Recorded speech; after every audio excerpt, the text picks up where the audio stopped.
이제 오늘 강의를 시작해 보도록 하겠습니다. 우리 교재 10페이지입니다. 2장 헌법재판소 부분을 강의하겠습니다. 이 가장 먼저 헌법재판소의 지위에 관해서 말씀드린다면은 현재는 국회, 정부, 법원, 선거관리위원회와 동렬의 지위에 있는 헌법기관입니다. 근데 우리가 보통 말할 때 헌법재판소는 사법권을 행사하고 선거관리위원회는 행정권을 행사한다 이런 얘기를 하고, 그래서 특별한 의의를 두고 하는 말인지 모르겠습니다만 우리나라의 경우도 상권 분립 국가인 것처럼 얘기를 합니다만은 형식적으로 보면 우리는 5가지의 헌법상의 기본적 권력을 예정하고 있는 그런 헌법 체제를 가지고 있습니다. 저는 이걸 5권 분립 헌법이라고 생각을 하는데요. 여기에 있는 중앙선거관리위원회 소속 공무원이나 헌법재판소 소속 공무원들은 대통령으로부터 임명장을 받지 않습니다. 독자적 헌법재판소 소장이나 중앙선거관리위원회 위원장으로부터 임명장을 받습니다. 별개의 기관이라는 겁니다. 존속의 근거가 헌법에 규정되어 있는 기관입니다. 그죠? 이 기관들은 헌법을 폐지하기 전에는 폐지할 수 없습니다. 헌법의 개정에 의하지 아니하고는 폐지할 수 없습니다. 그런 정도의 말씀을 드리겠습니다. 그리고 우리 논쟁의 대상이 될 수 있는 표현들 중에 하나가 이게 정부라는 표현인데요. 우리 헌법은 사장입니까? 정부라는 표현을 쓰고 있습니다만 적절한 것인지는 저는 조금 의문을 가지고 있습니다. 정부라는 표현은 government를 의미하는 것이고 administration branch하고는 조금 다른 의미를 가지는 것이죠. 그죠? 정부라고 하는 건 통치체 정부를 말하는 것입니다. 근데 예를 들어 가지고 미국의 경우 오바마 정부란 말을 쓰지 않고 오바마 행정부라는 말을 쓰는데, 그와 같은 구도에서 본다면 사실은 우리의 경우에도 문재인 정부가 아니라 문재인 행정부라고 쓰는 게 저는 맞다고 생각을 합니다. 근데 조금 더 생각해 보면 미국의 경우에는 오바마 행정부라는 말도 사실은 조금은 적절하지 않습니다. 대통령 자체가 행정권을 가지도록 되어 있습니다. 제가 여기 조금은 인용을 해 놓았는데요. 미국 헌법을 보시면은 제2조 제1항 이라고 되어 있습니다만은 섹션 1, 아티클 2의 섹션 1을 보시면은 행정 권한은 shall be vested in President of the United States of America. 미국의 대통령에게 주어진다 되어 있습니다. 미국의 대통령에게 행정권이 주어지도록 되어 있습니다. 우리는 어떻게 되어 있습니까? 대통령을 수반으로 하는 정부의 행정권이 주어지도록 되어 있습니다. 다르죠? 조금, 그러니까 미국의 대통령은 사실은 옛날의 왕의 자리에 대통령을 앉혀놓은 겁니다. 선출되어진 왕이라는 개념으로 생각해 보시면 가장 가깝지 않을까라고 저는 개인적으로는 그렇게 생각을 합니다. 그렇고요. 그런 정도의 말씀을 드립니다. 헌법재판소의 조직과 구성은 헌법재판소는 9명의 재판관으로 구성되죠. 임명은 대통령이 합니다. 모든 재판관은 대통령이 임명하도록 되어 있습니다. 그렇죠? 재판관 중 3명은 국회가 선출하고 3명은 대법원장이 지명합니다. 그죠? 그리고 나머지 3명은 대통령이 임명을 하는 겁니다. 그죠? 조심하셔야 될 것은 대법원이 아니고 대법원장입니다. 그죠? 대법원장이 지명하는 겁니다. 대법원장의 인사에 관한 권한은 엄청납니다. 엄청난 인사권을 가지고 있습니다. 정부의 각종 위원회에 대부분장의 인사권이 있습니다. 재판관의 임기는 6년으로 하고 연임할 수 있다. 정년은 70세이다. 이렇게 되어 있습니다. 그러니까 대법원장의 재판관 3명에 대한 지명권에 대해서는 여러 가지 논란들이 있었습니다. 있고 문재인 정부 개헌안에 의하면은 이렇게 사실은 개정하도록 되어 있습니다. 문재인 정부의 개헌안에는 재판관 중 3명은 국회에서 선출하는 사람, 3명은 대법관 회의에서 선출하는 사람을 임명한다는 겁니다. 그러니까 대법관 회의에서 선출을 한 사람을 대통령이 임명하도록 되어 있습니다.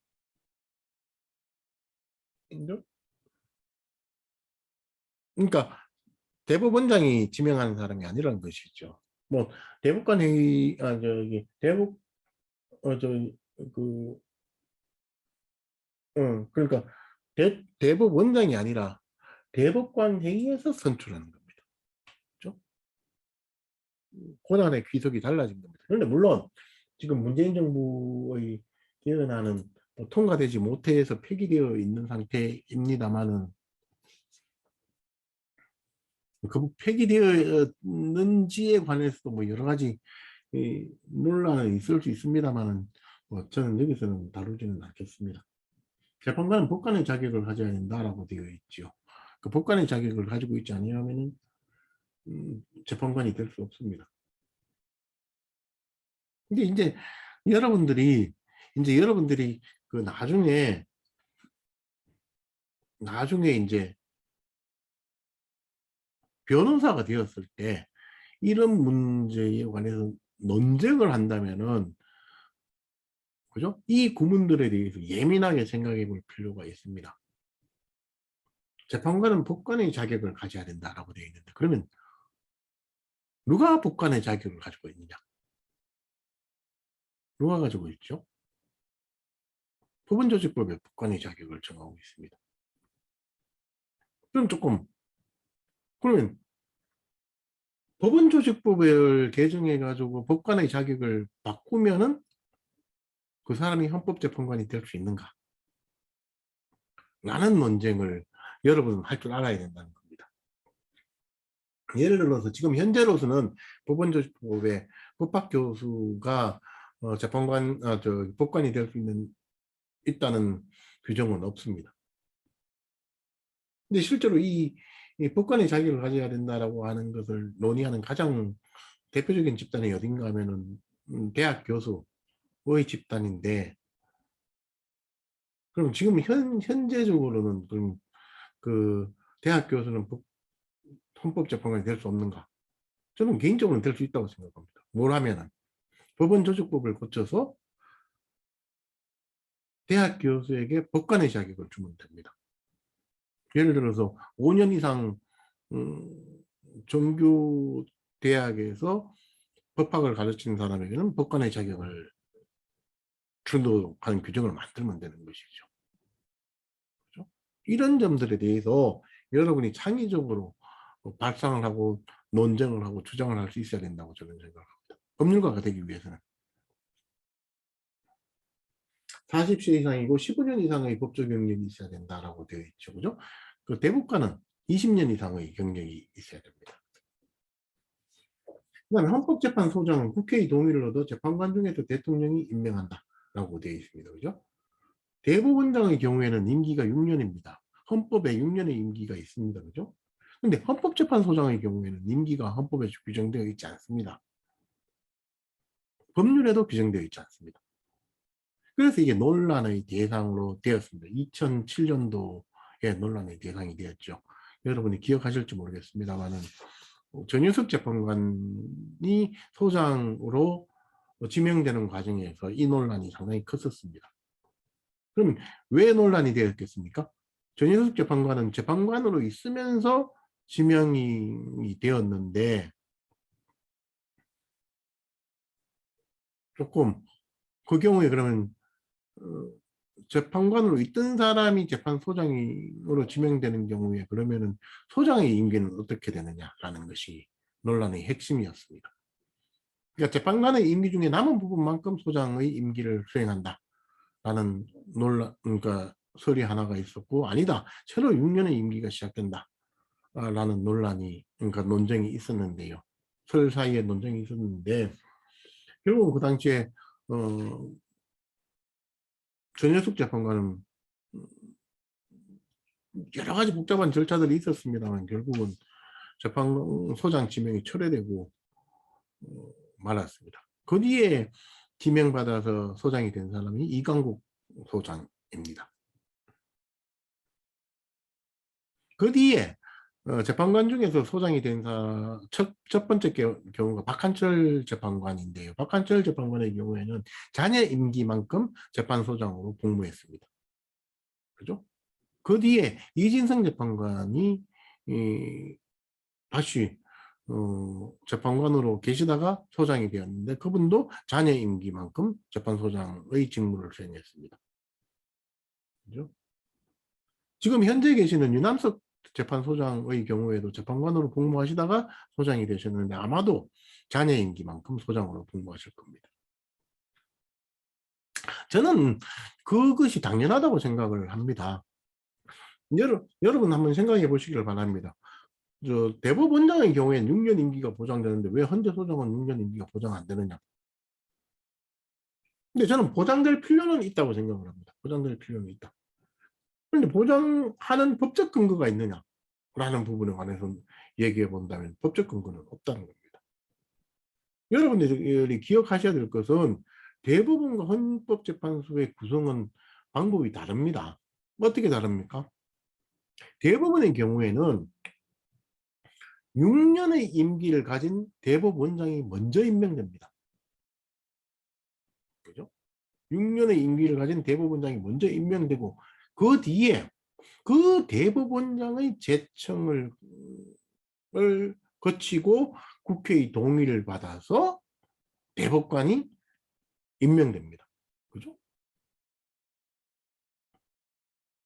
그러니까 대법원장이 없으면은 대법관도 없는 겁니다.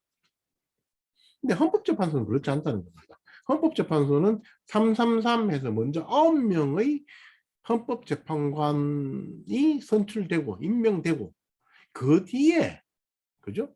재판관 중에서 대통령이 헌재소장을 임명하도록 되어 있습니다. 구조가 다릅니다. 저는 그 구조 자체는 당연히 헌재소장은 재판관의 자녀 임기를 수행하는 것으로 될 것을 전제로 하는 거라고 저는 생각을 합니다. 제가 2007년도에 그 전현숙 재판관의 파동이 있을 때도 저는 분명하게 그런 의견을 냈습니다. 자녀 임기만큼만 소장으로 되는 거다. 그죠? 사실 그래서 전현숙 재판관이 재판관직을 사직하고 재판관이 아닌 상태에서 지명을 받아서 소장이 되고자 했습니다. 그래야지 6년 임기가 보장될 것이라고 생각을 했던 것이죠. 근데 그때 뭐가 문제가 됐었습니까? 그때 문제가 됐던 거는 재판소장은 재판관 중에서 임명한다라는 규정 때문에 문제가 생겼습니다. 그럼 당신은 전현숙 재판관은 그 당시에 이제 재판관직에 있지 않았던 사람입니다. 재판관직에 있지 않았으니까 당신은 재판소장이 될 자격이 없다. 라는 주장을 조순영 국회의원 조순영 씨가 했고 결국은 그것이 받아들여졌습니다. 그죠? 근데 현재 법에는 재판관이 아닌 사람이 재판관으로 임명되는 절차에 관해서 인사청문회법인가에 규정되어 있습니다. 현재로서는 적어도 뭐 헌법과 조금 다른 내용입니다만 법률이 규정되어 있어서 큰 논란은 없습니다만 그 당시에는 이것이 큰 논쟁의 대상이 되었다라는 것만 말씀을 드립니다. 현재 헌법재판소 재판소장은 재판관 중에서 임명되었을 때 자녀 임기만큼만 소장으로 복무한다라는 정도만 이해하시면 되겠습니다. 그러니까 재판부는 전원재판부와 지정재판부가 있다. 그죠? 전원재판부는 9명의 재판관으로 구성되고 지정재판부는 3명의 재판관으로 구성된다. 지정재판부는 헌법소원 사건의 사전심사를 담당한다. 그죠? 3명의 재판관이 전부 부적법하다고 보는 경우에는 그 사건은 소부에서 각하할 수 있다. 라는 것이 중요합니다. 뒤에 사건표를 보면서 한번 다시 설명을 드리겠습니다. 그러니까 헌법소원 사건만 지정재판부에서 각하될 수 있습니다. 그러니까 헌법소원 사건은 뭐가 있다고 그랬습니까? 68조 1항의 헌법소원과 68조 2항의 헌법소원이 있습니다만은 사실은 이론적으로 설명을 드릴 때는 68조 2항의 헌법소원은 위헌법률심판 재청 신청 사건의 부속 절차라고 제가 설명을 합니다만은 이 경우에는 지정재판부의 사전심사를 받습니다. 그죠? 68조 2항의 헌법소원이 뭡니까?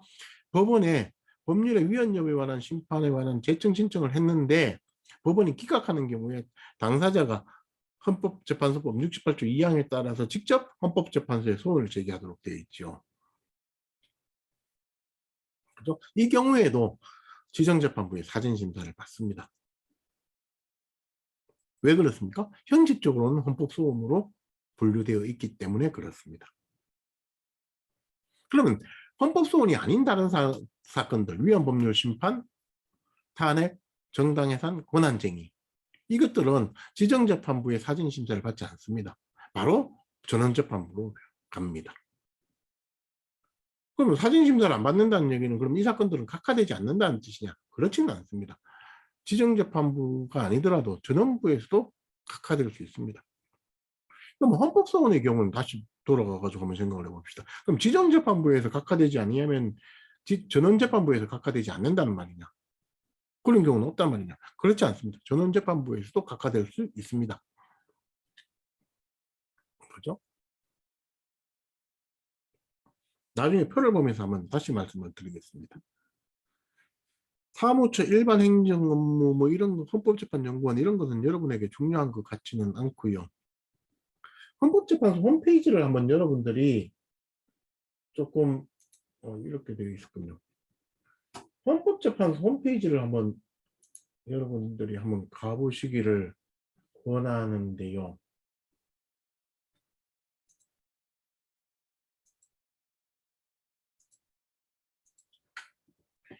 이게 헌법재판소 홈페이지입니다. 그죠? 여러분들이 참고하실 만한 것들은 여기 이 부분일 겁니다. 판례 정보일 겁니다. 판례에 관해서 판례 검색을 할 때는 여기 와가지고 여기 사건 번호를 치면은 사건 판례가 뜹니다. 2002 뭐 예를 들어서 흠라4 2000 흠라4가 없군요. 2000 흠라4 이것도 없네. 2002 흠라 328 이런 사건이 이렇게 뜹니다. 그죠? 요게 2002 험마 328 여기서 보면 결정문이 전부 보입니다. 그죠? 사건 번호는 2004년도 10월 28일 날 2002 험마 328 사건이 선고되었고 판례집 여기에 실려 있다라는 겁니다. 저 뒤에 제가 보여드린 저 빨간 책에 저게 판례집이고 저기에 실려 있다는 겁니다. 그죠? 16-2 하라는 표목이 붙어 있는 판례집입니다. 그 195페이지부터 시작하는 부분에 실려 있다는 겁니다. 그죠? 판시 사항이 있고 결정 여지가 있고 뭐 이런 것들이 있습니다. 사실 헌법재판소 결정문이 이런 모양으로 되어 있는 건 아닙니다. 이런 모양으로 되어 있는 건 아니고 이게 modify 약간은 변형한 겁니다. 조금 헌법재판소 결정문을 여러분이 보시려고 하면은 어디를 보시면 되는가 하면은 포멀한 헌법재판소 결정문을 보시려면은 어디를 헌법재판소로 가야 되는데 여기 사건들 중에 보면은 어, 여기는 아직까지 지금 결정문 풀 텍스트가 올라가 있는지 여기 올라가 있네요. 여기 보시면 여기 원래 헌법재판소 결정문은 이런 폼에서 되어 있습니다. 헌법재판소 결정, 사건, 재청구분, 재청 신청인 뭐 이렇게 되어 있죠. 그죠? 선고일 이런 식으로 되어 있는데 아까 제가 말씀드린 판례집에는 요것들이 조금 더 변형되어서 실려 있다라는 것을 우선 말씀을 좀 드립니다. 그 다음에 말씀드리고 싶은 것이 뭐가 있는가 하면요. 그 판례 검색에 관한 부분인데 요 판례 통계 요 부분에 가시면은 판례 검색을 말씀드렸고 판례 요지집 요 부분이 여러분 그 변호사 시험 공부하는데 도움을 줄 기회가 많을 거다라는 말씀을 제가 드렸죠. 주로는 여기 제2장 국민의 권리와 의무 그 다음에 헌법재판소 법 이 부분이 여러분 시험에서는 상당히 중요하게 다뤄줄 겁니다. 그럼 여기 총강, 전문 총강, 국회, 정부, 법원 뭐 이런 것들은 안 중요하단 말이냐.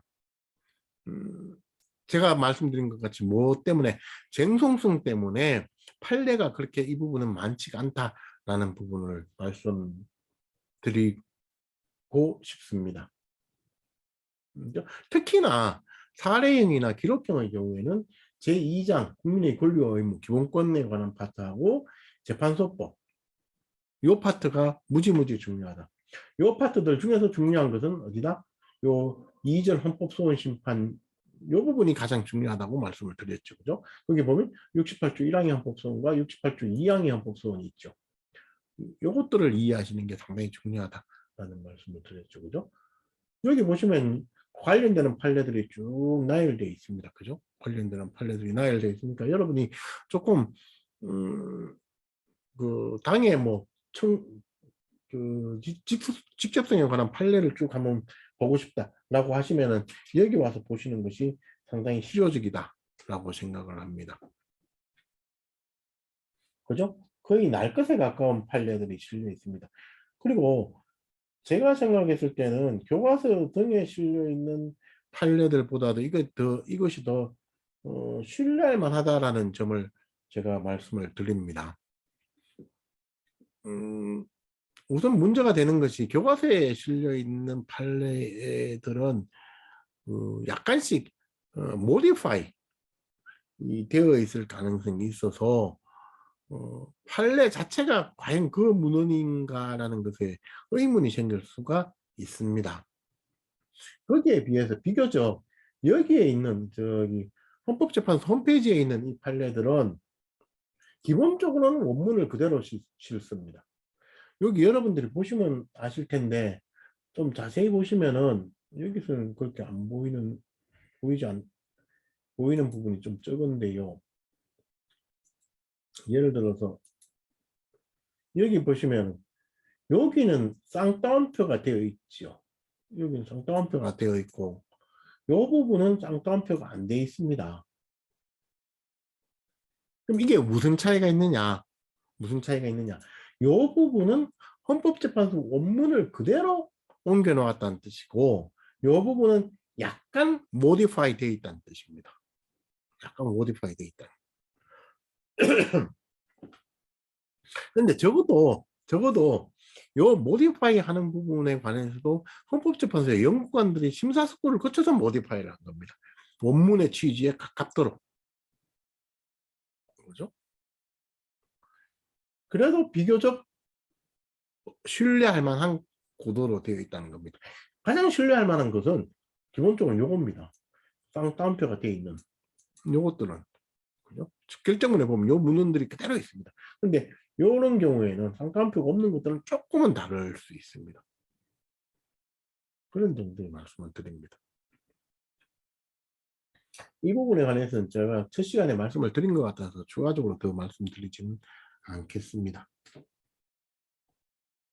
그 다음에 사건 번호에 관해서는 헌가, 헌나, 헌다, 헌라, 헌마, 헌바 이렇게 본안 사건에 관해서는 기본적으로 6개 사건 번호가 있습니다. 헌가는 위헌법률심판 제청, 헌나는 탄핵, 헌다는 정상해산, 헌라는 권한쟁의, 헌마는 68조 1항의 헌법소원, 헌바는 68조 2항의 헌법소원.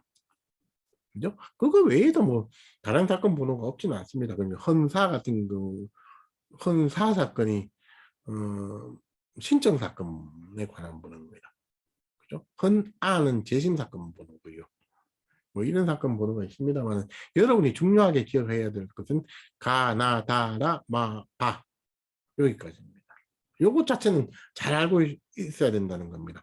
헌바라고 붙어 있으면은 당사자가 위헌법률심판 재청 신청을 했는데 법원이 기각해서 헌재에 바로 헌법소원심판을 청구한 사건이구나. 이렇게 이해할 수 있어야 된다는 겁니다.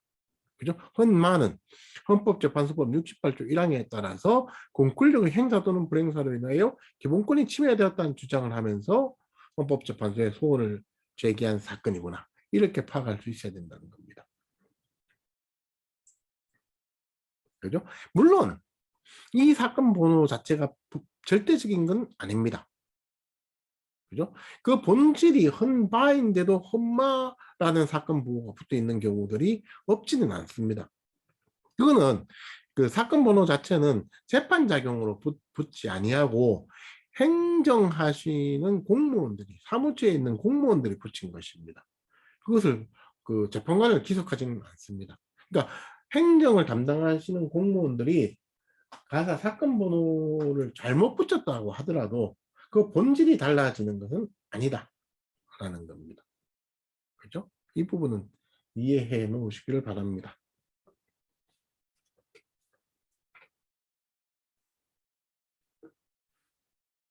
통계를 한번 보겠습니다. 이게 88년도부터 2022년도 1월 31일까지 통계인데요. 전체 사건이 몇 건입니까? 4만 4천 건 정도 되죠. 그러니까 헌법재판소가 한 32년 정도 간에 걸쳐서 접수한 사건이 4만 4천 건 정도 된다는 겁니다. 그죠? 그 중에서 위헌법률 심판이 1000건 정도, 탄핵이 3건. 여러분 잘 아시죠? 그죠? 노무현 대통령, 박근혜 대통령, 그 다음 최근에 법관 사건이 하나 있었죠. 그죠? 그 다음 정당해산 사건은 이게 왜 이 건으로 재판소에서 자꾸 쓰는지 모르겠는데 본안에 관해서는 그 통진당 사건 하나밖에 없습니다. 한 건은 재심 사건입니다. 통진당 사건 결정에 관한 재심 사건입니다. 따로 뭐 본을 그 정당해산 사건에 관한 헌다 사건은 한 개밖에 없습니다. 재심 사건은 헌아라고 그랬지 않습니까? 그죠? 헌아 사건 번호가 붙어 있고, 그러니까 헌아 사건 하나, 헌다 사건 하나 이렇게 있는 겁니다. 그다음 고난쟁의가 117건 있죠.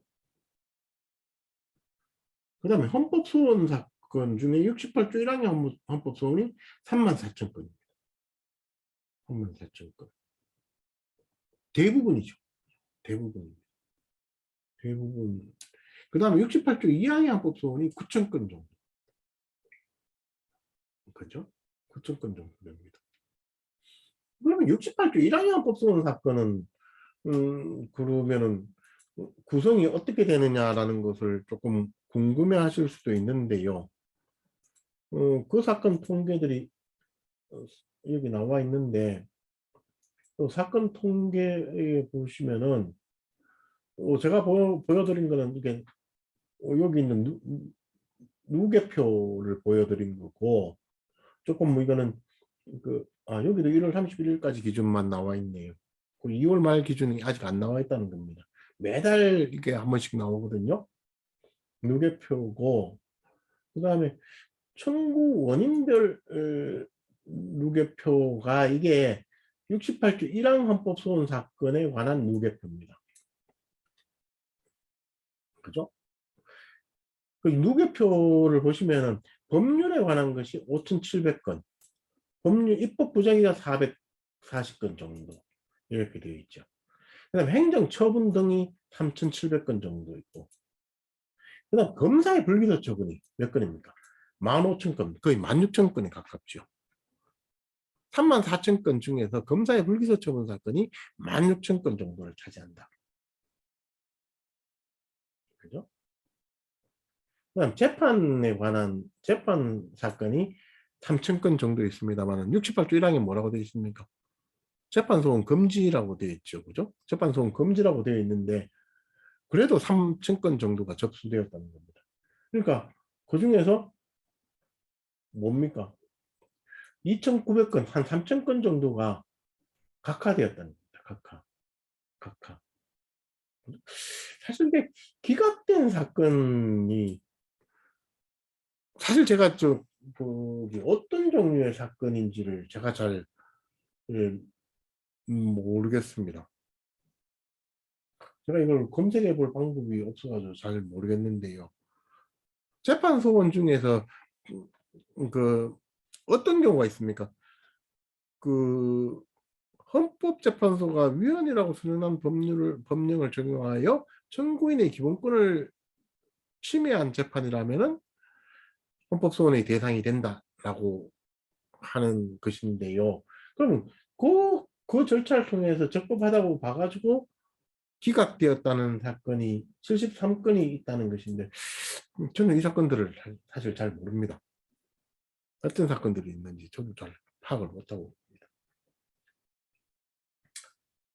기본적으로는 이 재판소는 여기 부적법하다는 겁니다. 인용된 거는 있죠. 한정위원 결정 재판에 대해서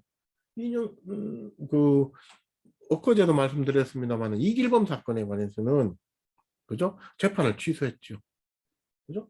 재판을 취소한 사건들이 없지는 않습니다. 대부분, 그러니까 현재가 접수한 사건이 한 44,000건 되는데 그 중에서 68조 1항 소원 사건이 한 34,000건 된다.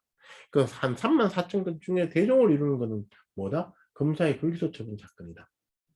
는 겁니다. 근데 검사의 불기소 처분 사건도 2007년도 경을 중심으로 해가지고 많이 감축되었습니다. 왜 그렇습니까?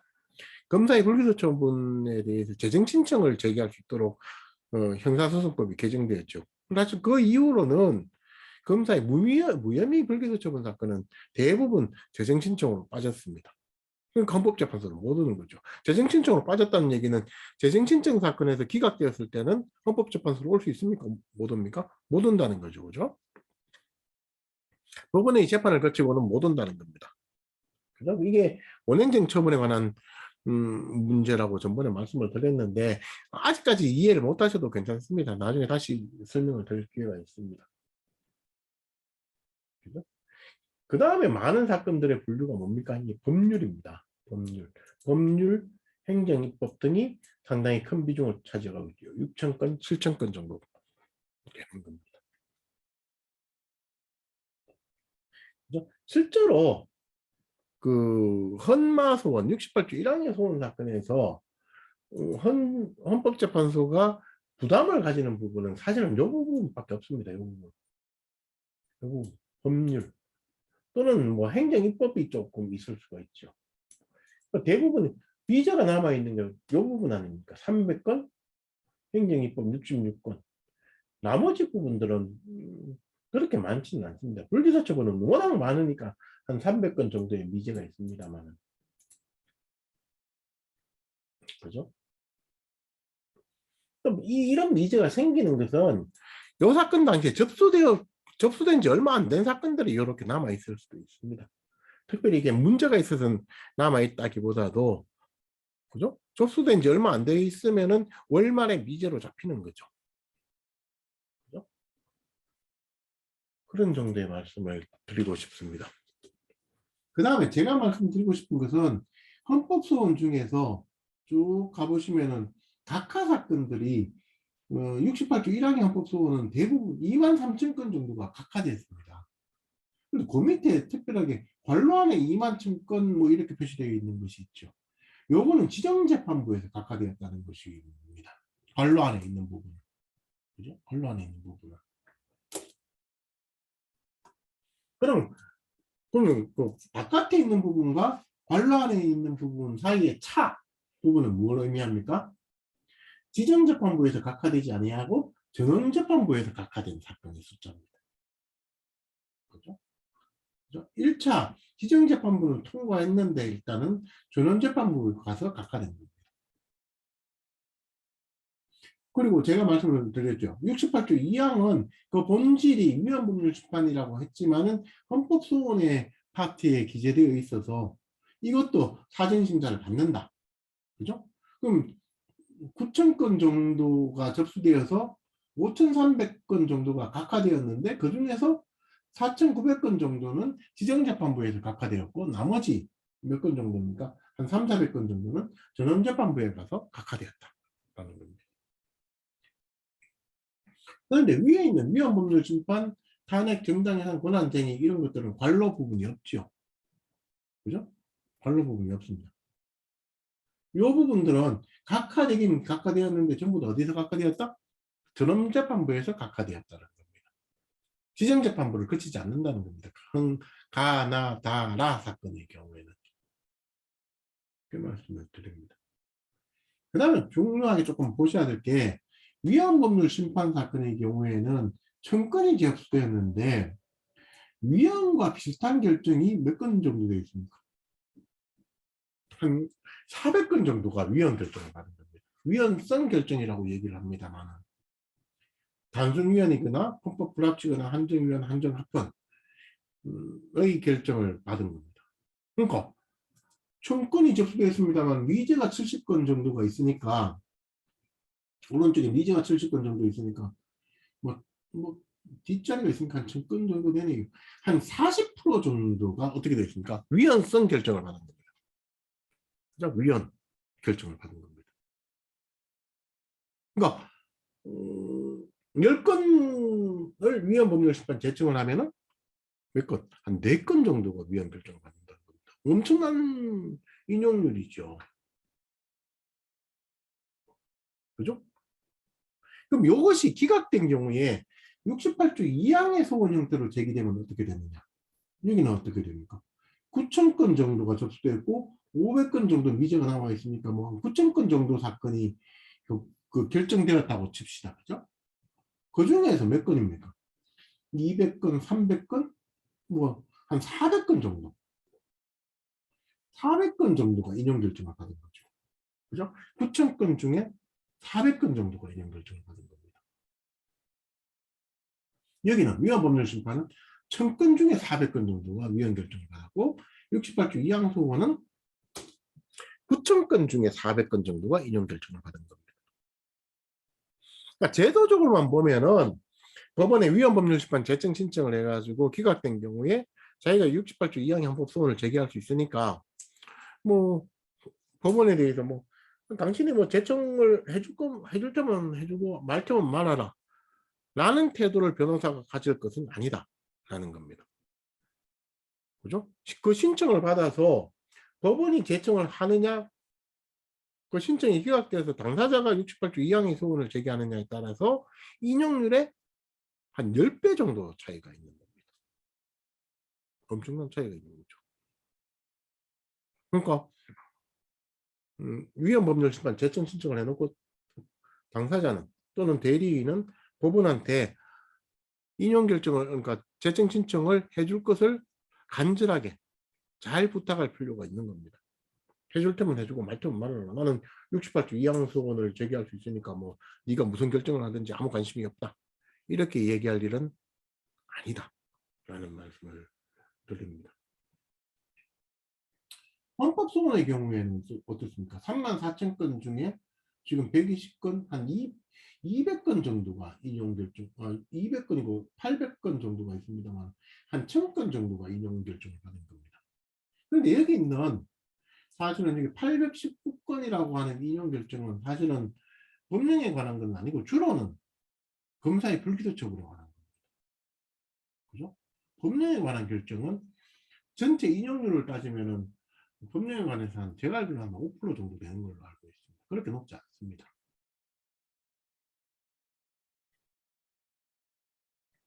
그러니까 탄핵 사건 중에 3건 중에서 한 건은 인용되고 어딥니까? 박근혜 사건이죠. 한 건은 기각되고 이건 노무현 사건이죠. 그리고 하나는 각하됐다. 하나는 법관 김성근 법관 탄핵 사건이죠. 그죠? 정당에서는 한 건, 본안 사건 한 건이 있었는데 그거는 어떻게 됐죠? 인용되었죠. 그죠? 인용되었죠. 그 다음에 제가 전번에도 말씀을 드렸습니다만은 그 변호사 시험에 있어서 중요한 것 요소 하나가 뭐라고 그랬습니까? 빈발성이라는 말씀을 드렸죠. 그죠? 또 빈발한다는 측면에서 보면 어디가 빈발합니까? 헌법소원이 빈발하는 거죠. 그죠? 헌법소원 68조 1항, 2항. 그죠? 그 다음에 하나 조금 더 빈발한다고 볼 수 있는 게 뭐다? 권한쟁의라는 겁니다. 그죠? 권한쟁의 부분이 제가 주로는 그 헌법소원 68조 1항과 2항을 중심으로 이해를 하면 된다라고 말씀을 드렸는데 추가적으로 하나를 더 조금 더 신경을 쓴다면 어디를 써야 된다? 권한쟁의를 신경 쓰시는 게 맞다. 왜? 그나마 빈발하니까. 그죠? 이런 정도의 말씀을 드립니다. 하나 더 말씀을 드린다면은 여기 위원 헌법불합치 한정위원이 있습니다만 그 다음에 한정합헌이라는 주문 형태가 있습니다만 현재는 이런 결정은 없습니다. 현재는 아주 오래전에 있었던 결정이고 현재는 한정합헌 형태의 결정을 하지는 않습니다. 그죠? 그 논란이 많다는 한정위원 결정의 지속력이라고 하는 문제를 제가 말씀을 드렸습니다만 그렇게 말해줄 수 있는 것이 여기 있는 이 부분입니다. 한정위원 결정에 관한 부분은.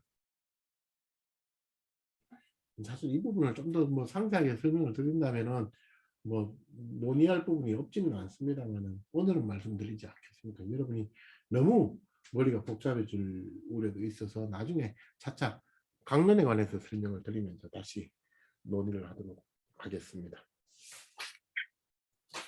오늘은 여기까지만 이번 시간은 여기까지만 일단 말씀을 드리겠습니다.